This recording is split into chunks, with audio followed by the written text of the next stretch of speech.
Hello students, स्वागत है आपका Shri Balaji institute online classes में। स्टार्ट करते हैं हमारा आज का नया लेक्चर, जिसका नाम है रासायनिक साम्यावस्था, जिसको केमिकल इक्विलिब्रियम।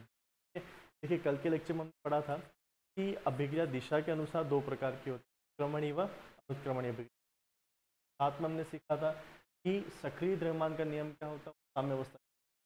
साम्यावस्था स्थिरांक हमने निकालना सीखा। अब मैं फिर से आपको बताता हूँ कि साम्यावस्था निकाला कैसे जाता है। जब भी आपके एग्जाम में पूछा जाता है ना क्वेश्चन, तो यहीं से पूछा जाता है इस अभिक्रिया का साम्यावस्था स्थिरांक निरूपित कैसे करोगे, लिखोगे कैसे, या इक्विलिब्रियम कांस्टेंट कैसे बताएंगे, इससे पूछा। देखते हैं अपन, स्टार्ट करते हैं। तो देखिए, एक जनरल एग्जांपल बताते हैं कि साम्यावस्था स्थिरांक को लिखा कैसे जाता है। ठीक है? देखो, फॉर एग्जांपल आपको अगर रिएक्शन दे रखी हो प्रकार से, आपको बोलते हो बेटा 5 है, ये टूट कर निर्माण कर रहा हमारा PCl3 और क्लोरीन गैस का केसी अगर निकालना हो, साम्यावस्था स्थिरांक निकालना हो या इक्विलिब्रियम कांस्टेंट निकालना हो, तो देखो ये जो है अभिकारक है, ये इसका उत्पाद है, प्रोडक्ट है। ये जो ब्रैकेट लगा रहा हूँ, ये क्या है, इसका सक्रिय द्रव्यमान या एक्टिव मान, कंसंट मोलर था।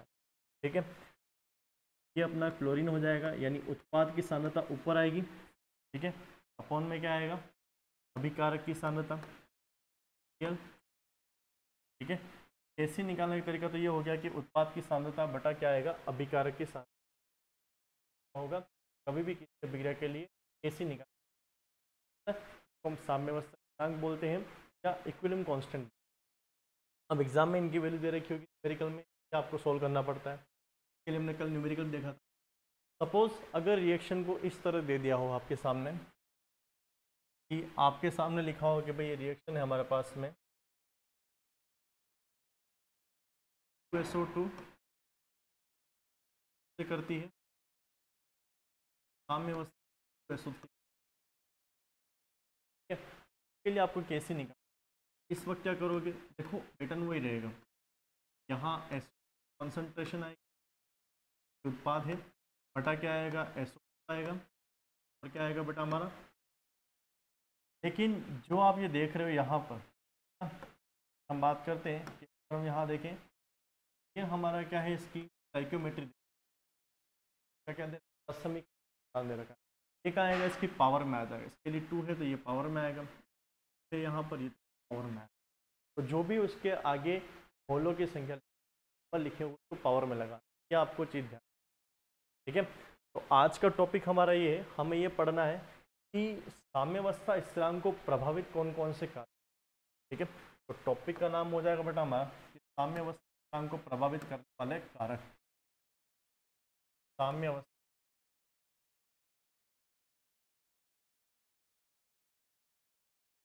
स्थिरांक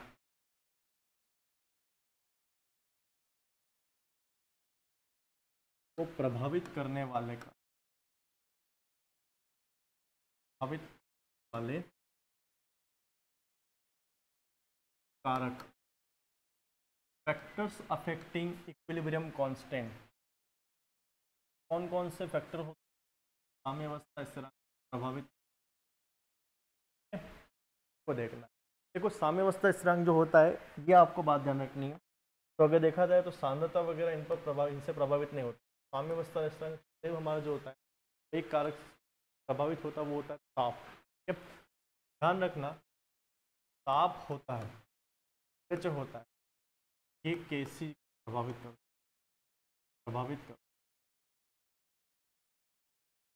अगर आपने ताप को चेंज किया है तो अलग अलग ताप पे केसी की वैल्यू क्या होगी, सांद्रता परिवर्तित करने से ताप परिवर्तित, साम्यावस्था स्थिरांक पर कोई भी प्रभाव पड़ने वाला नहीं है।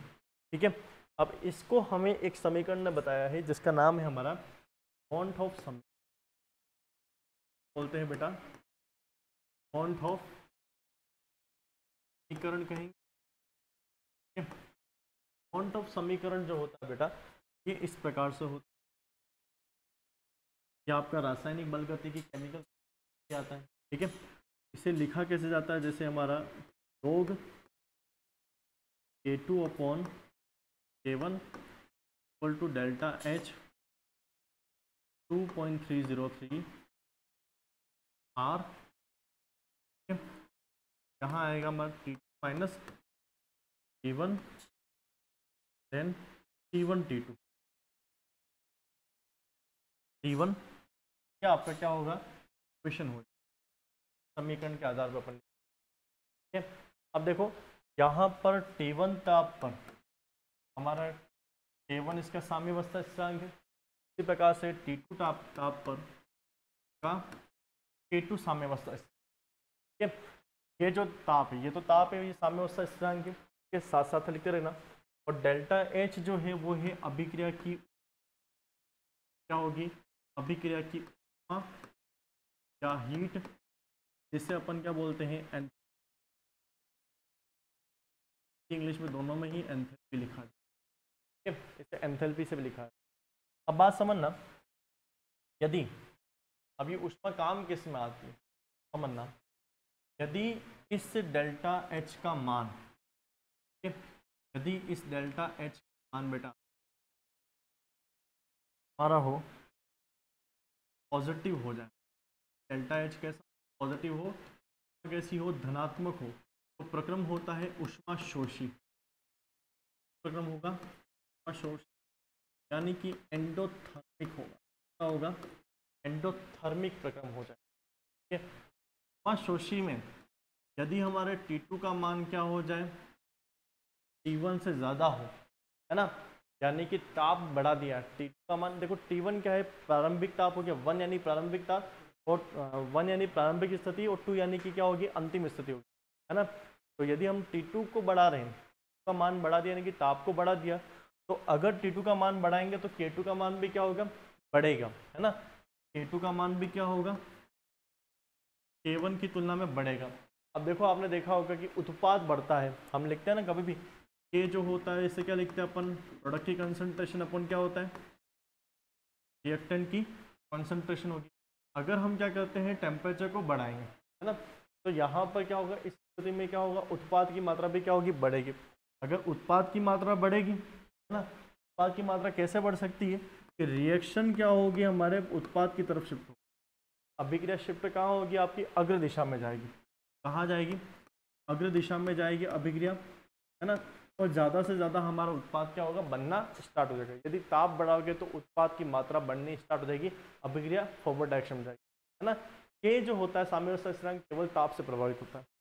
यदि ऐसा नहीं हो और हमारा डेल्टा एच जो हो वो कैसा आ जाए, नेगेटिव हो जाए, ठीक है, और हमने क्या कर दिया, फिर से ताप को बढ़ा दिया, T1 और T2 को बढ़ा दिया, ताप को बढ़ा दिया है, लेकिन डेल्टा एच की वैल्यू क्या आ रही है, हमारी नेगेटिव आ रही है, ऋणात्मक आ रही है। ऋणात्मक डेल्टा एच का मतलब होगा, ये होगा ऊष्माक्षेपी प्रक्रम। कैसा होगा, ऊष्माक्षेपी प्रक्रम, यानी कि एक्सोथर्मिक, ऊष्मा को क्या करेगा, मुक्त करेगा, क्या करेगा, रिलीज करेगा, है ना। जब भी अभिक्रिया होगी तो ऊष्मा क्या होगी, मुक्त हो रही है। तो यहाँ पर ताप बढ़ाने पर क्या होगा, हमारा K1 का मान बढ़ जाएगा, K2 का मान क्या होगा, घटेगा। समीकरण के अनुसार आप ये बढ़ाओगे तो ये वाली वैल्यू नेगेटिव हो जाएगी, और जैसे ये बढ़ेगा ना, K2 का मान कम होगा, ठीक है। K2 का मान नेगेटिव किया, पहले हमने पॉजिटिव किया था तो बढ़ रहा था, नेगेटिव होने पर उल्टा काम होगा। जैसे जैसे ताप बढ़ाओगे, ताप का मान बढ़ने पर क्या होगा, हमारा K1 का मान बढ़ेगा और K2 का मान कम होगा, यानी अभिक्रिया शिफ्ट कहाँ होगी, पश्चिम दिशा में, कहाँ होगा, प्रोडक्ट से कहाँ आएगा, रिएक्टेंट की। हालांकि अभिक्रिया तो ये दोनों की दोनों कैसी होती है अपनी, अगर देखा जाए कि अभिक्रिया तो कैसे होती है अपनी, उत्क्रमणीय होती है, लेकिन शिफ्टिंग का आएगी रिएक्टेंट की तरफ। अब क्या होगा, उत्पाद का स्थिरत्व घट जाएगा और अभिकारक का स्थिरत्व बढ़ेगा। ध्यान रखना, कभी भी साम्यावस्था स्थिरांक का मान बढ़ता है तो उत्पाद का स्थायित्व बढ़ता है और अभिकारक का स्थायित्व क्या होता है, घटता है। और यदि साम्यावस्था स्थिरांक का मान क्या होता है, कम होता है, तो क्या होता है, उत्पाद का स्थायित्व भी क्या होगा, कम होगा, लेकिन अभिकारक का स्थायित्व बढ़ेगा, यानी अभिक्रिया नहीं होगी, ठीक है, नहीं होने की संभावना हो जाएगी। यहाँ पे K1 का मान बढ़ गया, मतलब पहले वाला ज़्यादा स्थायी था, अभी वाला कम स्थायी हो गया। ताप बढ़ाने पर सिचुएशन सही नहीं। एक्सोथर्मिक जब ऊष्मा को रिलीज करता है ना, तो वो तो क्या कर रहा है, ऊष्मा को रिलीज कर रहा है और आप उल्टा उसको ताप दे रहे हो। ताप दोगे तो कैसे स्थायित्व बढ़ेगा, तो निकालना चाहता है ऊष्मा को, आप उल्टा दे रहे हो उसको, ठीक है। तो ताप को प्रभावित करता है और इसको हमें कौन सा समीकरण बताता है, वॉन-थॉप समीकरण बताता है। एग्जाम में पूछा भी जाता है कितनी बार कि क्या होगा यदि हम क्या करें, ताप को साम्यावस्था स्थिरांक जो है वो आपके कौन से कारक पर निर्भर करता है? सांद्रता पर, ताप पर, दाब पर, घनत्व, किस पर निर्भर करता है? तो आपको टिक कहाँ लगाना? ताप पर, टेम्परेचर पर डिपेंड करता है। ठीक है, अब देखो एक जेट में हमारे क्वेश्चन पूछा गया था, 2018 में क्वेश्चन पूछा गया था, सोल्व करके देखो। जेट 2018 में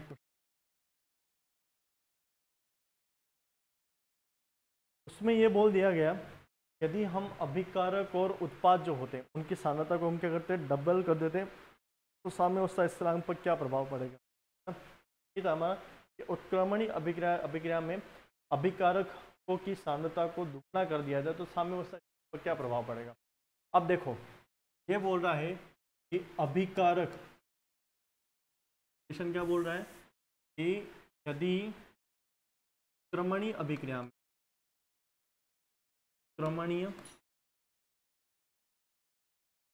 अभिक्रिया में अभिकारकों की सांद्रता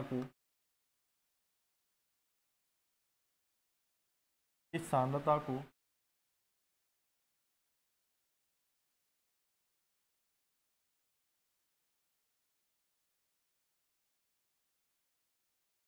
गुना कर दें, गुना करें साम्यावस्था स्थिरांक कैसा होगा? बोलेंगे अपन, इफ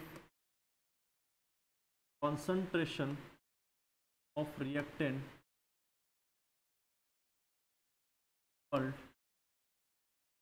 then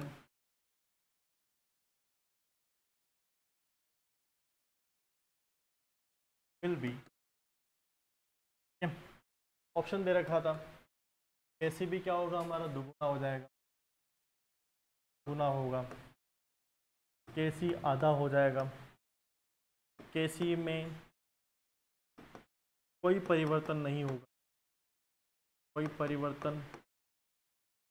होगा, और बोल दिया है केसी 1/4 हो जाएगा।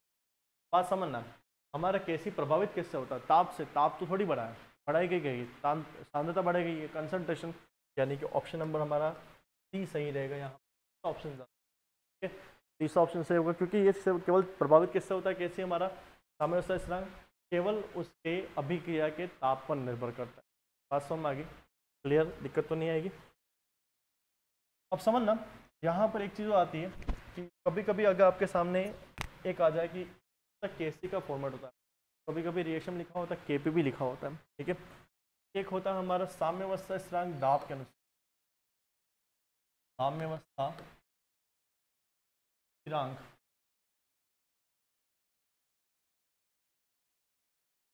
दाब।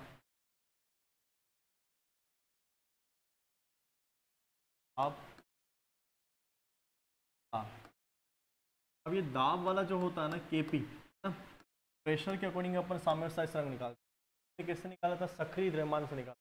तो यदि हम क्या करते हैं, इसको प्रेशर आंशिक दाब से अगर निकालेंगे तो साम्यावस्था स्थिरांक कैसा होता है? केपी और केसी में रिलेशन भी आता है। ठीक है, तो समझो कि जैसे अब बात करें कि यहाँ पे सभी अभिक्रियाएं गैसीय होनी, तो जैसे बात कर लें फॉर एग्जांपल, ये हमारा हाइड्रोजन गैस क्या कर रहा है? क्लोरीन गैस से, और बना क्या रहा हमारा? 2HCl गैस का निर्माण। ठीक है, इसके लिए आपको एग्जाम में अगर भी लिखना हो, जैसे आप कैसे लिखते हो वैसे लिखना है। वहाँ पर ब्रैकेट बना के आप सक्रिय द्रव्यमान बताते थे, यहाँ पर ब्रैकेट नहीं बनाना है। यहाँ पे आप क्या लिखोगे? पी लिखोगे। पी यानी होगा यहाँ पर आंशिक दाब, पार्शियल प्रेशर। देखो आंशिक दाब और पार्शियल प्रेशर जो वो किसी गैस का पर्टिकुलर दाब होता है, उसका खुद का दाब होता है। ठीक है, कैसे होगा? आंशिक दाब HCl का, वायर करेंगे इसको भी, बटा क्या आएगा? आंशिक दाब हाइड्रोजन का, और आंशिक दाब क्या आएगा हमारा? क्लोरीन का। चार से लिखा पासों में आई। अब इसी प्रकार से यदि आपसे पूछ लिया जाए हाइड्रोजन गैस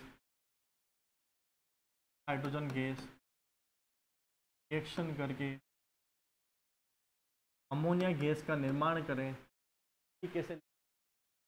केपी का मान क्या होगा? इसका अगर आपको केपी लिखना होगा तो क्या करोगे, अमोनिया गैस का आंशिक दाब, आंशिक दाब या पार्शियल अमोनिया गैस, देखो कंटेनर में तीनों ही भरे हुए हैं, केवल अमोनिया गैस का ही दाब लिखेंगे अपन, तो वो बोलेगा आंशिक दाब। ठीक है, का क्या आएगा, स्क्वायर आएगा, इसका के 2 लिखा हुआ है। नाइट्रोजन गैस का आंशिक दाब ना होगा हमारा इससे हाइड्रोजन गैस के आंशिक दाब के क्यूब से। वास्तव में आगे तो नहीं आएगी, इस प्रकार से निकाला जाता है। अब अगला जो होता है हमें यहाँ पे समझना के और केस में संबंध, रिलेशन में क्या संबंध लिखना पड़ेगा यहाँ पर। समीकरण जो होता है, देखो एक समीकरण होता है अपना पीवी इक्वल टू एनआरटी, आप लोगों ने पढ़ी होगी। पीवी इक्वल टू एनआरटी जो होता है वो क्या होता है हमारा ideal gas equation, ideal gas equation होती है आदर्श गैस समीकरण, आदर्श गैस समीकरण, आइडियल गैस आदर्श गैस समीकरण। तो कभी कभी यहाँ पर एग्जाम में क्वेश्चन पूछा जाता है कि केपी व केसी में संबंध पूछा। बात करते हैं केपी व केसी संबंध या रिलेशन के बारे में। समीकरण आपने पढ़ा होगा, आप लोगों ने पढ़ा होगा। ठीक है, हमारा PV is equal to NRT, equal to NRT.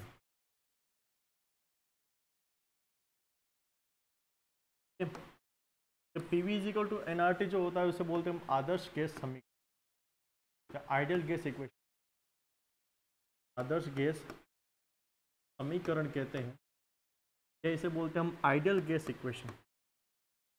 ठीक है, आइडियल गैस इक्वेशन ध्यान रखना बेटा आप लोगों को, काम की चीज़ें। ठीक है, डेरिवेशन से घबराने जरूरत नहीं, सिर्फ समझा रहा हूँ मैं यहाँ पर। देखो यहाँ पर जो पी है वो है दाब, प्रेशर, है वो है आयतन लीटर में, आयतन होगा वॉल्यूम हो जाएगा लीटर में। एन जो होगा वो हो क्या होगा हमारा मोलों की संख्या, तो मोल्स हो जाएंगे। ठीक है, जो भी गैस ले लो। आर हमारा गैस नियतांक होता है, क्या होता है गैस नियतांक, गैस नियतांक जो होती है हमारी 0.8 atmosphere kelvin inverse mole inverse. यदि दाब और इसमें देखें तो अपन इसको लेने देंगे और 8.314 मोल इनवर्स व केल्विन इनवर्स। ताप जो लिया था यहाँ पर केल्विन में लेते हैं, केल्विन में ताप होना चाहिए, सेल्सियस हो। वैसे इसके लिए कंफ्यूजन होने की जरूरत नहीं, यदि आपके ऊर्जा के लिए बात करेगा तो 8.314 लोगे आप, और यदि आपसे पूछे जाए 0.082 तो वो आपका आएगा किसमें, दाब वाले में आएगा। अभी थोड़ी देर पहले हमने आर ओ लिखा था, आर क्या था हमारा गैस नियतांक था। ठीक है, तो उसकी जगह लिखेंगे अपन, तो जैसे पढ़ा था अपन स्टार्टिंग में, थोड़ी देर पहले बात करेंगे। आर भी हमारा गैस नियतांक है। चलिए हाँ, तो बात करते हैं आदर्श गैस समीकरण। हमें क्या निकालना, पी निकालना, गैस का दाब निकालना। ठीक है, तो देखो क्या होता है अगर इसी समीकरण को अपॉन आर टी, अब देखो n upon V R T से आपको याद आ रहा होगा, तो मोल ये होता हमारा क्या होता है सांद्रता हो सकती है, क्या हो सकती है सांद्रता हो सकती है। एन अपॉन वी तो हम लिख सकते हैं सांद्रता कंसंट्रेशन से आर टी हो जाएगा। ठीक है, इजिकल टू क्या आएगा हमारा एन वी की फॉर्मेट में, तो नहीं आएगी। तो अब हम क्या करेंगे, सभी के लिए यहाँ पे क्या लिखेंगे, सी आर टी को जो होगा वो क्या होगा, उसका अमाउंट, आंशिक दाब निकालना हो तो उसमें कहने का मतलब क्या हो रहा है समझो, आपके सामने लिखा हुआ है, अगर आपको डायरेक्शन दे दी है N2 gas plus CH2 gas. अच्छा, ये जो P जो होगा ना वो केवल गैस के लिए अप्लाई होगा, ठीक है, ठोस और द्रव के लिए अप्लाई होने वाला नहीं है ना, के लिए अप्लाई होगा, क्योंकि गैस ही क्या होती है हमारी संपीड़ी होती है।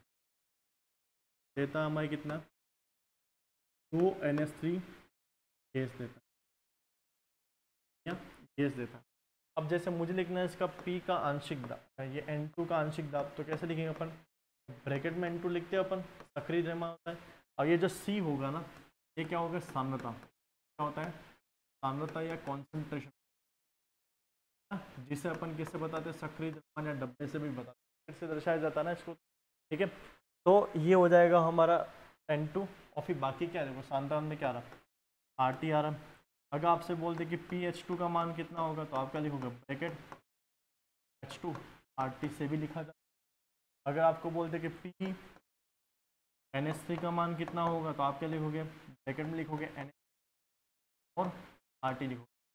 क्यों, क्योंकि अगर हमसे बोल दिया जाए इसका KP का मान कितना, KP का मान क्या होगा हमारा, PH3 उत्पाद की आंशिक दाब स्क्वायर हो जाएगा यहाँ पर। ठीक है, हमें क्या आएगा, N2 क्या आएगा हमारा, तो क्या आएगा, क्यूब आएगा। ऐसा लिखा जाता है ना। अब समझना, ये PNH3 है, PN2 है, और H2 की जगह में ये सारे मान लिख दो। मान को लिखो, क्या होगा समीकरण में, देखो यदि मैं इन सभी को यहाँ पे लिख देता हूँ, तो समझना कि मैं इस जगह पे सभी मानता हूँ, तो KP इज इक्वल टू क्या होगा हमारा, PNH3 जगह लिखेंगे हमको S3 का होगा स्क्वायर, R और T को मैं एक साथ ही लिखूंगा, क्या RT आएंगे, अभी क्या आएगा, स्क्वायर आएगा, अपॉन में क्या PN2 बोला है, PN2 में क्या होगा 2। ठीक है, और आएगा हमारा RT आएगा, तो एक ही है। हमें H2 लिखना है, तो हम क्या लिखेंगे, 2 का क्या आएगा RT पहले से एक, पावर 1 थी, और आगे तो कितना हो गया, पावर कितना हो गया, 4 आ गया। तो अगर आप इसको ढंग से देखते हो, ये वाली वैल्यू को, ये हमें कैसे दिख रहा है, KC की तरह दिख रहा है ना। KC इसे तो लिखा जाता है कि अगर इसको हटा दें तो ये कैसा लग रहा है, KC जैसा लग रहा है। ठीक है, KC हो जाएगा हमारा। तो हम कह सकते हैं यहाँ पर KP इज इक्वल टू क्या होगा हमारा, KC हो जाएगा। तो बचा हुआ सर RT का क्या करेंगे, थोड़ा RT जो होती है हाथ है, पावर है, तो ऊपर प्लस की पावर है, घटा में आता है उसके क्या लगता है, माइनस लगता है, माइनस का 4 लग जाएगा, क्या आएगा, KC RT की पावर क्या आएगी, -2 हो जाएगी, तो ये हो जाएगा। इस तरह से इसको लिखा था। अब देखो सीधा सा मैं आपको बता दूं, रिलेशन वाला सूत्र अगर आपको लिखना भी है, दोनों में रिलेशन होता क्या है, अगर हमें रिलेशन लिखना भी, रिलेशन जो होगा हमारा KP और KC, सूत्र याद रखो, KP KC is equal to हमारा होगा RT की पावर क्या होगा, डेल्टा। ऐसे लिख दो, डायरेक्ट क्वेश्चन में पूछा हुआ जेट में कि इनमें से कौन सा समीकरण सही है। तो डेल्टा NG का मान क्या होगा, डेल्टा NG क्या होगा, NP माइनस R। अब समझना, NP क्या है, उत्पाद के मोलों की संख्या, NR क्या है, अभिकारक के मोलों की संख्या दर्शाई गई है। ठीक है, जैसे यहाँ बात करें, इस केस में क्या था बेटा, हम अगर यहाँ ध्यान से देखें, ठीक है, इस वाली कंडीशन में, तो बेटा यहाँ पर क्या आ रहा था हमारा, ये उत्पाद के मोलों की संख्या कितना आ रहा था हमारा, 2 आ रहा था। उत्पाद कितना था, 2 मोल थे। ठीक है, अभिकारक कितना था हमारा, 4 मोल थे। इस प्रकार से लिखा था, उत्पाद के मोल की संख्या बटा अभिकारक के मोल आ जाएगा। अच्छा, अब इसमें आपको ये तुलना करनी है कि KP बड़ा है या KC बड़ा। केस में आपको देखना पड़ेगा कि हमारा KP बड़ा है या KC बड़ा है। तो इस वाले केस में हमारा KP का मान जो है KC क्या है, कैसे, देखो इसका मतलब ये हुआ कि KP KC के बराबर, KP KC के बराबर तब होगा, KP KC के बराबर तब होगा जब KC में से RT के स्क्वायर को हटा देंगे, डिवाइड करेंगे, भाग करेंगे ना। अगर इस समीकरण को लिखूँ मैं तो इस तरह से लिखा, KP इज इक्वल टू क्या आएगा, KC बटा RT आएगा ना, उसका भी क्या आएगा, स्क्वायर। यानी कि KP को KC के बराबर करने के लिए ना, KC को KP के बराबर करने के लिए KC में से इतना डिवाइड करोगे तब जाके बराबर होगा। यानी कि KC का मान तो बहुत बड़ा हो गया ना बेटा, तो KC का मान यहाँ पर क्या आएगा, बड़ा है, तो इस वजह से KC का मान हमारा बड़ा होगा। ये तो आप एक सीधा ध्यान रखना कि P को बड़ा करना तो उत्पाद के मोल बराबर बड़ी होनी चाहिए। देखो यहाँ पर उत्पाद के मोल कितने आ रहे हैं, उत्पाद के मोल आ रहे हैं 2 आ रहे हैं, यहाँ पर 1 3 कितना आ रहा है 4, यहाँ पर हमारा कार्य के मोल आ रहे हैं 4, उत्पाद के मोल कितने आ रहे हैं, आ रहे हैं। उत्पाद के मोल क्या बड़े हैं क्या, नहीं है, तो KP भी बड़ा नहीं आएगा। ये ट्रिक हो गई अपनी। ठीक है, जैसे कि दूसरे अपने लिख दूँ मैं, PCl5 टूट के आएगा PCl3। ठीक है, ये P यहाँ पर फॉस्फोरस है, और Cl2। ठीक है, अगर इनके Kp कैसे में लेना हो तो इसके मोल कितने हो गए, एक, ये होगा हमारा एक, वो आएगा। ठीक है, तो Nr का मान कितना है, एक, Np का मान कितना हमारा 2 का मान कितना होगा, डेल्टा Ng क्या होता है, Np माइनस Nr होता है, वो माइनस एक होगा, कितना आएगा एक, पावर अगर एक आएगी तो रहेगा, सिंपल रहेगा, फॉर्मूला लगा देंगे, Kp व Kc में क्या आएगा RT हो जाएगा। अब यहाँ पर Kp बड़ा है या Kc बड़ा है, तो बेटा मल्टीप्लाई हो रहा है इस बार तो। ठीक है, यानी कि Kp बहुत बड़ा हो गया, यूँ देख लो बात के मूल्य संख्या है बड़ी है किससे, अभिकारक, तो P बड़ा तो Kp भी बड़ा हो जाएगा, Kp का मान Kc से बड़ा आएगा, आया ना, दिक्कत तो नहीं आएगी। जहाँ पर हमारा Kp का मान क्या होगा, बड़ा आएगा। ठीक है, अब फॉर एग्जांपल आपसे पूछ लिया जाए, सपोज आपसे पूछा हुआ हो हाइड्रोजन क्लोरीन गैस से वो HCl का निर्माण करते हैं, गैसी हमारी सारी की सारी गैसें होंगी, एक मोल आर का मतलब कितना हो गया अपने यहाँ पर 2 मोल, Np हमें डायरेक्ट दिख रहा है कितना नहीं रहा है, डेल्टा Ng का मान कितना आएगा, डेल्टा Ng तो क्या होता है Np माइनस आर होता है, तो 2 माइनस 2 कितना होगा बेटा हमारा 0 हो जाएगा, डेल्टा G का मान कितना आ जाएगा बेटा हमारा 2 के बराबर आ जाएगा। ठीक है, अब 0 हो गया, यानी कि Kp Kc RT की पावर क्या आएगी, डेल्टा Ng कितना हुआ 0, किसी भी का भी मान अगर घात अगर 0 आती है तो उसका मान कितना होता है 1 होता है, तो इस दशा में हमारा क्या होगा, Kp और Kc दोनों क्या होंगे, बराबर हो जाएंगे। ऐसा एग्जाम में पूछा जाता है इसमें से कौन सी अभिक्रिया के लिए Kp व Kc का मान बराबर है। ठीक है, बात समझ आई, आया ना। ठीक है, देखो क्वेश्चन करा के देखते हैं कि जैसे हम बोल दें वो हाइड्रोजन गैस क्या कर रही है, बना रही है H2 गैस में वाष्प बना, तो आपको इस अभिक्रिया के लिए बताना है बराबर है, Kp बड़ा है छोटा है, Kc बड़ा है P छोटा है, और नन ऑफ दिस इनमें से कोई नहीं। ठीक है, देखो पॉज करके बताइए कि कौन सा आंसर होना चाहिए।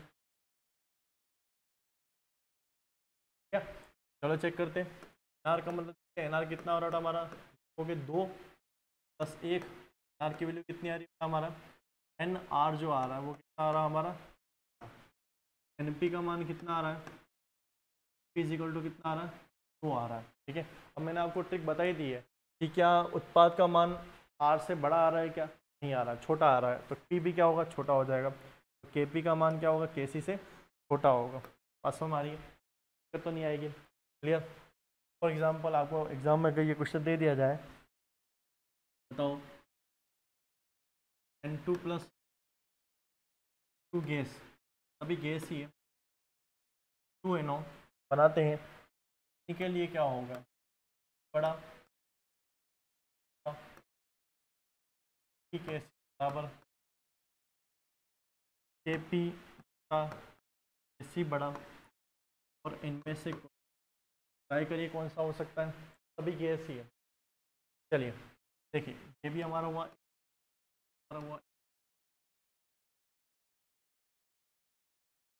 बराबर है, तो Kp और Kc भी क्या हो जाएंगे, बराबर होंगे। इस तरह से एग्जाम में आपसे क्वेश्चन आता है टॉपिक से, दिक्कत तो नहीं आएगी। ठीक है, तो ये हो गया हमारा Kp व Kc के लिए। अब एक चीज़ आपसे एग्जाम में और पूछी जाती है, यहाँ पर जानना कि यदि हम अभिक्रिया की दिशा को चेंज करें, अब देखो Kp Kc तो आपको समझ में आ गया, हाँ दिक्कत नहीं आएगी। ठीक है, तो समझना यदि हम अभिक्रिया में क्या करें, इनकी दिशा को परिवर्तित कर दें, जैसे कि फॉर एग्जांपल अभिक्रिया लिखी हुई 2 + L2 ये 2 S अभिक्रिया का साम्यावस्था हमारा K है, का मान क्या है, K1 है। ठीक है, साम्यावस्था है, तो आप ऐसे लिखो, आप भले K की फॉर्म में लिखो या Kc की फॉर्म में लिखो चलेगा। ठीक है, हाँ अब अगर इस अभिक्रिया को मैंने ऐसे लिख दिया HCl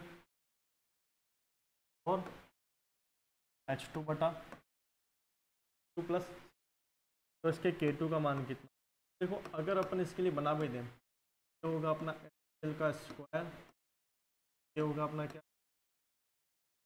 होगा, K2 को बना के देख, H2Cl2, ठीक है, बटा क्या आएगा हमारा HCl का स्क्वायर। अगर दोनों ही समीकरण को ध्यान से देखो, दोनों ही फर्क कितना है, एक दूसरे के रेसिप्रोकल अपोजिट है, यानी कि हम देख कह सकते हैं कि संबंध क्या है, K1 व Kp क्या हो जाएंगे, रेसिप्रोकल हो जाएंगे, व्युत्क्रम हो जाएंगे, ठीक है, हमारे क्या होंगे, इसके व्युत्क्रम होंगे। दोनों का मान क्या होगा, कि अभिक्रिया को घुमा दिया जाए, है ना, चेंज कर दिया जाए, वो क्या हो जाएगा, उसके व्युत्क्रम में आ जाएगा, दिक्कत तो नहीं आएगी। चलो, इसी के साथ में यदि आपसे कभी ऐसा पूछ लिया जाए, हमारे पास में अभिक्रिया है जिसमें सपोज H2 प्लस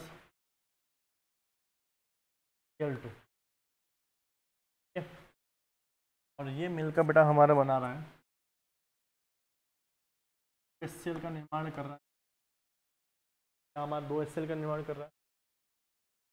दूसरी अभिक्रिया है इसमें हमारा PCl5 रिएक्शन के बाद में दे रहा है PCl3 दे रहा है, क्या दे रहा है, Cl2 गैस। देखो ये अभिक्रिया होगी हमारी K1, ये अभिक्रिया होगी हमारी K। अपन मान लेते हैं इन दोनों अभिक्रिया को करवाई, स्टेप नंबर 1 है, मल्टी स्टेप रिएक्शन हो रही है, ये स्टेप नंबर 2 में ये हो रहा है, और इसको नेट रिएक्शन बनती है। उस नेट रिएक्शन में क्या होगा, देखो अपोजिट साइड में जब भी आता है कोई भी, तो क्या होता है, कैंसिल होता है, Cl2 से Cl2 तो क्या हो जाएगा, कैंसिल हो जाएगा। नई अभिक्रिया क्या बनेगी हमारी PCl5 हाइड्रोजन गैस से क्या निर्माण कर रहा है, PCl3 व HCl, 2 HCl का निर्माण, ठीक है, ऐसा कह सकते हैं ना, ये मल्टी स्टेप रिएक्शन है। ये आपकी क्या होगी, यहाँ पर इसका K3 हो गया, मान क्या होगा, K3 होगा। तो यदि आपकी मल्टी स्टेप रिएक्शन है, उसके अलग अलग स्टेप है ना, तो उसके K3 का मान क्या होगा, तो देख लेते हैं अपन। देखो K1 का मान क्या होगा, K1 का मान जो होगा हमारा क्या होगा, HCl का स्क्वायर बटा क्या होगा 2 और Cl2। अगर हम लिखते हैं इसको K2 का मान क्या होगा, हमारा क्या होगा Cl3 का स्क्वायर Cl2 का क्या आएगा हमारा PCl5। अब समझना, यदि मैं K1 और K2 को मल्टीप्लाई करूँ तो K3 के बराबर ही आएगा, ठीक है।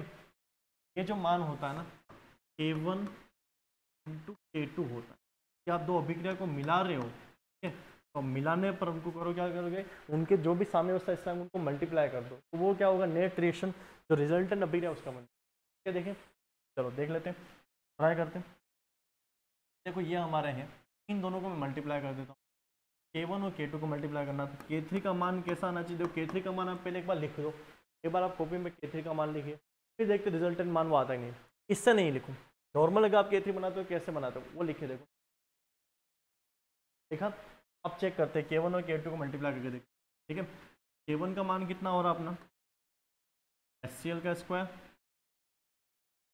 हम लिख रहे हैं K1 का मान बटा क्या आएगा हमारा, हाइड्रोजन और Cl2 क्या आ गया, फिर K2 का मान ये ना PCl3, तो क्या आएगा Cl2, ठीक है, में क्या आएगा हमारा PCl5 आ जाएगा, ठीक है।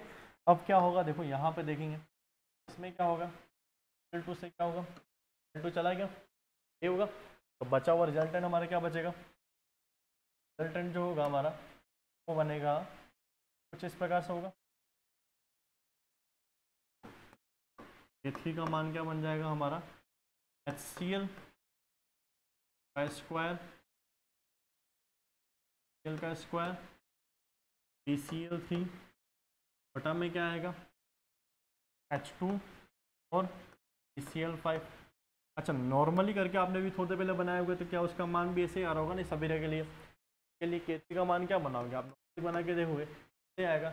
यदि आप दो अभिक्रिया को जोड़ देते हो, है ना, तो बनने वाली नई अभिक्रिया जो होगी, है ना, तो उसमें क्या होगा, वो उससे क्या होगा, मल्टीप्लाई हो जाए। तो पहली दो अभिक्रिया दो या दो से ज़्यादा अभिक्रिया जितने जोड़ो, तो क्या होंगे, मल्टीप्लाई हो जाएंगे। मल्टी स्टेप के लिए अपन क्या निकाल सकते हैं, यहाँ पे केसी का मान निकाल सकते, तो नहीं आएगी। चलो एक चेन तो अपने यहाँ पे ये कर दिया। यदि सपोज करो, अगला वाला बहुत इंपॉर्टेंट है, ये जेट में इस तरह से क्वेश्चन पूछे गए आपसे, तो अगले वाले में कैसे होगा देखो समझो। यदि हमारे पास में अभिक्रिया है तो सी आ रहा है 2, अभिक्रिया है हमारे पास में, जो K1 है कितना आएगा हमारा, एस स्क्वायर क्या आएगा, और L2।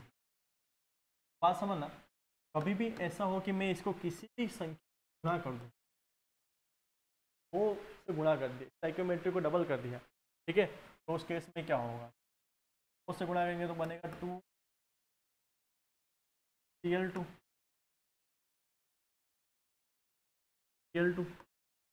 बन के क्या बनाएगा हमारा 4, उससे गुणा करेंगे क्या बनेगा 4HCl का निर्माण होगा। इसका मान क्या होगा K2, ठीक है, K2 है तो K2 का मान क्या होना चाहिए हमारा,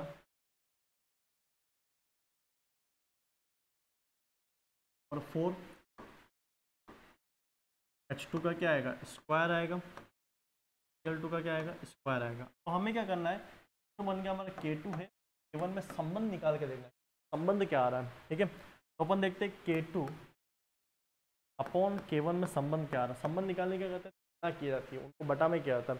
तो देखो K2 का मान आपने लिखा हुआ है, ये है पावर 4 H2 का स्क्वायर, अब स्क्वायर में क्या आ रहा है HCl की पावर 2, ठीक है, H2 नॉर्मल, Cl2 भी। देखो कैसे करेंगे, फिर इसका अपन करके देखते हैं। ये H2 कटेगा, ये Cl2 कटेगा, ठीक है, पूरे के पूरे 2 काट के यहाँ बचाएंगे, वो बचेगा होगा। तो रिजल्टेंट जो मान आएगा हमारा, ठीक है, K2 अपॉन K1 का जो मान आएगा ये हमारा कैसा देखेगा, ऊपर बचा क्या HCl, ठीक है, और हमारे पास में क्या बच गया HCl का क्या बचा हुआ, स्क्वायर बचा हुआ, ठीक है। फिर यहाँ पर क्या बचा हुआ बेटा हमारे पास में, ये क्या बचा हुआ है 2 बचा हुआ है, और Cl2 बचा, यही बचा हुआ। अब हमें तुलना करनी है K2 और K1 में। मैं आपसे पूछूं ये पूरा मान बेटा हमारा ये किसके बराबर है, बेटा आप ये बोलोगे सर ये मान तो हमारा किसके बराबर, K1 के मान के बराबर है ना। अभी देखो थोड़ा, K1 का मान क्या था, यही था ना HCl का स्क्वायर H2 बटा Cl2, यही आ रहा था, तो यही आ रहा था, तो पूरा मान K1 के बराबर आ रहा हमारा, तो पूरा मान हमारा K1 के बराबर। ये देखो K1 है ना यहाँ पर, ये जैसे ही है तो देखो, ठीक है, ये K1 है, और बचा हुआ हमारा जो है देखें K2 इंटू क्या आएगा हमारा, गुणा कर लेते क्रॉस मल्टीप्लाई। तो हम ये कह सकते हैं कि जो K2 है हमारा, K2 का मान है K2 इजिकल टू क्या होगा हमारा K1 का क्या होगा स्क्वायर। यानी कि जितनी संख्या से बेटा आप इसको गुणा करोगे, ध्यान रखना अब तरीका क्या है, यदि आपने समीकरण को x से गुणा किया, या आपने समीकरण को x से गुणा कर दिया है ना, तो बनने वाला मतलब x से गुणा किया नहीं क्या हुआ x प्लस क्या आएगा x Cl2 मिलके क्या देगा हमारा 2x HCl। अब देखो ये x जो होगा वो कोई भी संख्या हो सकती है, यहाँ पे कोई भी संख्या हो सकती है, ठीक है, ये फ्रैक्शनल मान भी हो सकता है, 1/2 भी हो सकता है, 1/3 भी हो सकता है, ठीक है। तो जिस भी x संख्या से गुणा करोगे बनने वाला हमारा जो kx होगा, जो kx होगा वो K1 की तुलना, K1 का क्या हो जाएगा पावर हो जाएगा, पावर क्या हो जाएगी, ये तो किया था हमने, इसको गुणा किया था 2 से, तो क्या हो गया इसकी पावर बन गई 2, तो हमारी बात हो रहा है। तो इसमें इस तरह से क्या आता है, इस तरह कुछ नहीं होंगे, इसमें ध्यान रखना आपको कि कभी भी आपको ऐसा हो कि आप किसी संख्या से गुणा कर रहे हो किसी पावर में आ जाए, ट्राई करके देखते कुछ। सपोज करो बेटा क्या आपसे बोल दिया गया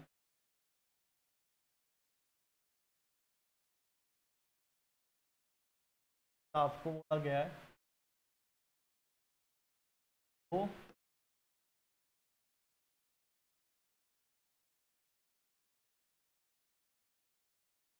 2H2 का मान है K1। तब में आ गया, यदि हमने इसको चेंज कर दिया तो हमने कर दिया है कितना, H2 प्लस O2 है H2। ये हो रहा है। अब ध्यान से देखो, मैंने यहाँ पे किससे गुणा किया, कुछ संख्या गुणा किया, किससे गुणा किया, ठीक किया ना। से गुणा करेंगे तो 3 इंटू 2 कितना होगा, 6 हो जाएगा। 3 इंटू ये कितना होगा, 3 O2 हो जाएगा। ये 3 इंटू कितना होगा, 6 होगा। तो बनने वाला जो हमारा नया जो होगा ना, तो बेटा जो हमारा नया K2 होगा, इसका जो K2 होगा वो इस K1 की तुलना में K1 का क्या हो जाएगा, क्यूब हो जाएगा। बात समझ आ गई, तो नहीं आएगी, आया ना। चलो अब बात समझना। देखो यदि अपन क्या कर दें, आपको एक नया एग्जांपल देते हैं। सपोज अगर हम ऐसा कर दें कि N2 plus 3H2 gives 2NH। ये समीकरण का मान क्या है, जिस संख्या से गुणा करोगे उसी संख्या को उसकी पावर बनानी है, ठीक है। तो मैंने इसको गुणा कर दिया है आधे से, गुणा किया आधे से, तो 1/2 N2 प्लस 3/2 H2, आधे से गुणा करोगे तो आधा तक सुखाड़ दे, क्या बनेगा NH3। तो इसका K2 ये K1 के कितने बराबर होगा, K1 की पावर कितनी हो जाएगी, हाफ। ये होगा ना, मैंने बोला था जिस संख्या से गुणा करोगे उससे उसको क्या करना, मल्टीप्लाई करना। तो यूँ मत कर देना, डबल मत करना, पूरे हाफ से मल्टीप्लाई करोगे ना, तो पावर क्या आ जाएगी, इसकी हाफ आ जाएगी। अब जब किसी की पावर हाफ होती है तो इसका मतलब ये क्या होता है, इसका क्या होता है, रूट होता है। पावर हाफ का मतलब क्या होता है, अंडर रूट। पावर 1/3 होती है, 1/3 होती है, तो वो क्या होता है, क्यूब रूट की अवस्था में आ जाता है वास्तव में। तो चलो एक क्वेश्चन को ट्राई करना, वीडियो को पॉज करके। सपोज हमारे पास में कोई रिएक्शन है, 2SO2 प्लस O2 2SO2 का मान है K1, ठीक है। सपोज कीजिए अगर इस रिएक्शन को आपको ये दे दिया जाए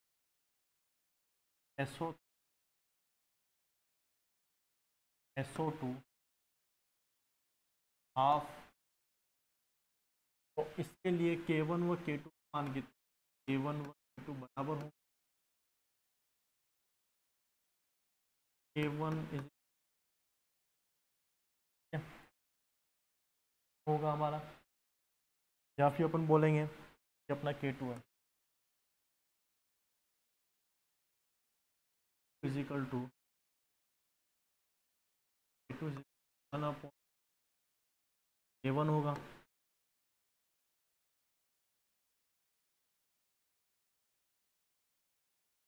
स्क्वायर होगा K2 इजिकल 1/K1 की पावर हाफ हो जाएगी।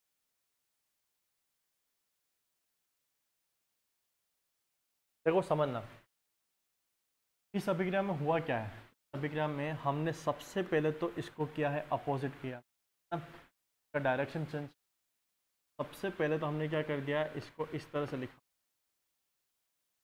सबसे पहले क्या हुआ, इस प्रकार से लिख दिया था,